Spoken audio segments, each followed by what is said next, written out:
Here's a headline that ran a couple weeks ago across multiple outlets. I'll read it to you exactly as it appeared. Gavin Newsom bans MAGA's favorite musician from his state. Now, if you're on one side of the aisle, you probably felt a surge of satisfaction reading that. Good, get him out! Finally, somebody standing up. And if you're on the other side, you felt heat. You felt that authoritarian overreach alarm going off in your chest. A governor is banning an American citizen from entering a state over politics?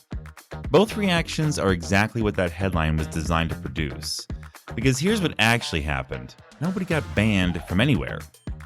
Welcome to Trap Check. I'm Darren, and this is the midweek companion to TrapThink, where we take one story from the news cycle and run it through the framework. No long deep dive, no multi-layered thesis, just one story, maybe 3 questions, and a clear look at what's actually going on. If you're new here, TrapThink operates on 3 pillars: media manipulation, political theater, and public unawareness. Those are the 3 traps that keep us reactive instead of reflective. Trap Check is where we apply those pillars in real time to something you probably saw this week.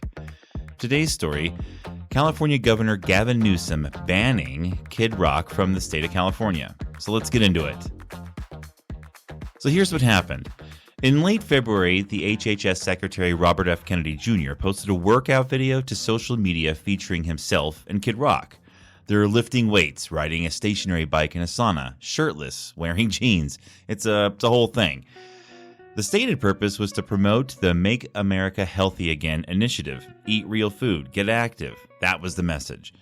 Now, Gavin Newsom's official press office account on X responds with this, and I'm going to read the entire thing because the style matters. I have seen enough.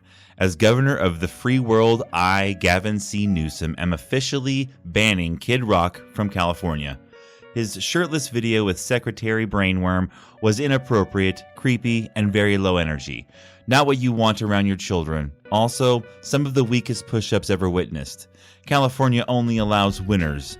I am also banning working out in jeans. Very strange. Thank you for your attention to this matter, Governor GCN.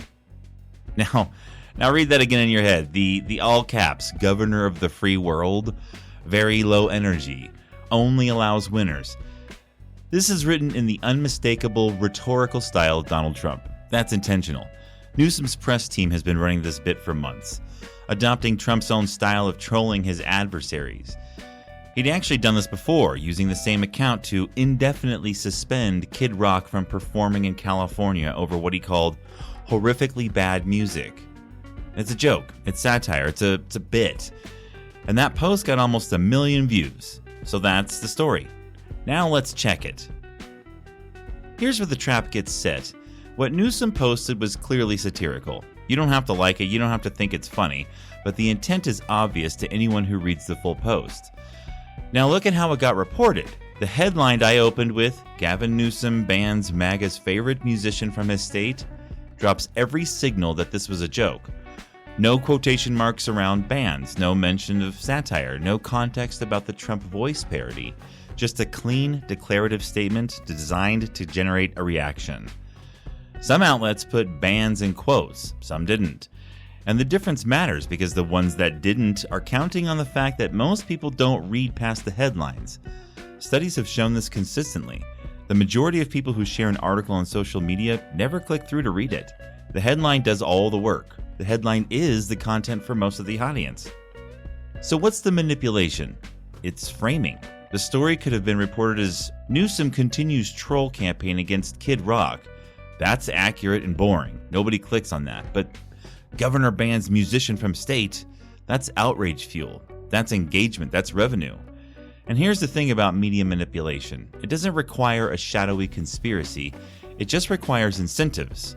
The incentive structure of digital media rewards engagement. Outrage drives engagement. Therefore, the system selects for outrage. Nobody has to sit in a room and plan this. The algorithm does the planning. The trap is the headline, and if you reacted to it before you read the full story, you walked right into it. Now, let's look at the actors, because both sides of this story are performing. Start with Newsom. This isn't governance. This is content creation. The official press account for the governor of California is being used to run an ongoing comedy bit targeting political opponents. And look, it's effective content. The post went viral. It got nearly 1 million views. People loved it. His base ate it up. But ask yourself, what policy is being advanced? What constituent need is being addressed? What problem in California is being solved by the governor's press office dunking on Kid Rock's push-up form? Nothing. And that's the point. This is brand maintenance. Newsom is widely expected to be positioning for a 2028 presidential run. Every one of these posts is a campaign ad that doesn't have to be filed as one. It builds his brand as the guy who fights back, who punches at MAGA with humor, who's fearless. That's a persona. It's like a product. Now flip it. Kid Rock is doing the exact same thing from the other direction. The workout video with RFK Jr. wasn't really about health. It was about signaling. It was about associating himself with the Trump administration's health agenda, reinforcing his position as MAGA's cultural ambassador. The Confederate flag on the wall in the video, the raw milk, the jeans in the sauna, every detail is a signal to his audience. And when Newsom fires back, that's a win for Kid Rock too, because now he's the guy that the liberal governor is threatened by. Now he's the target, which makes him the warrior. This is the thing about political theater. Both performers need each other.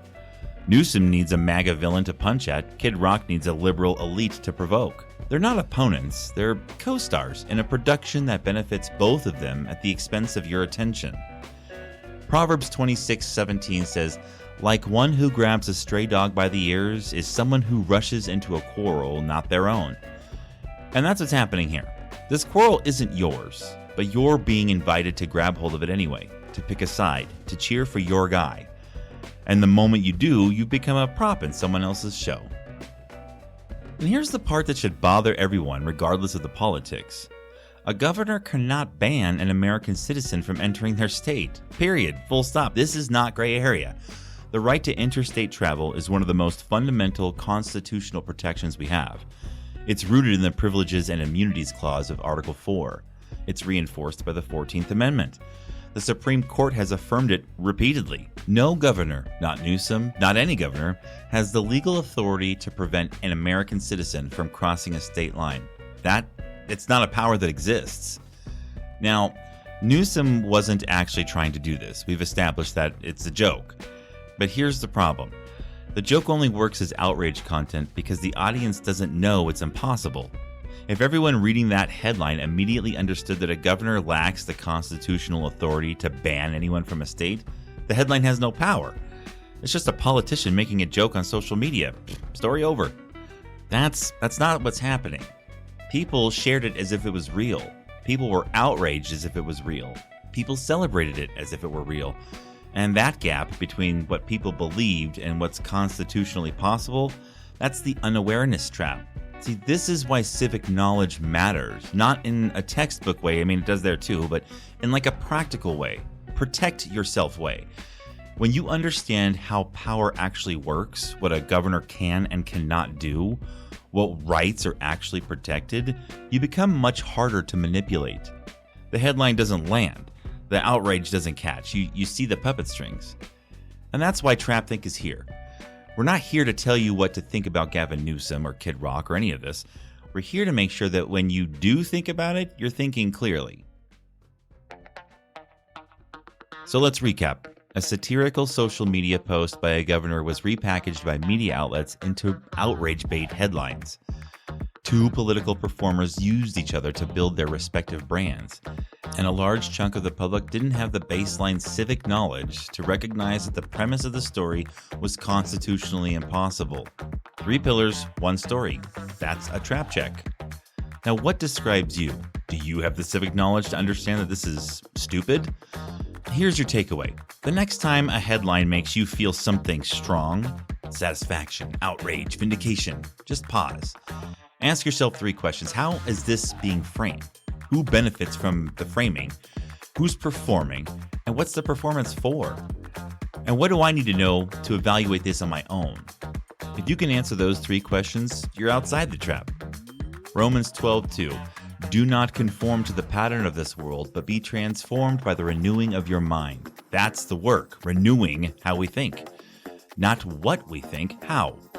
Engage in civic knowledge. Saturate yourself with understanding how we work. what's legal and what isn't. Don't be a pawn on a chessboard. So that's Trap Check. I'm Darren, and I'll see you next week on TrapThink.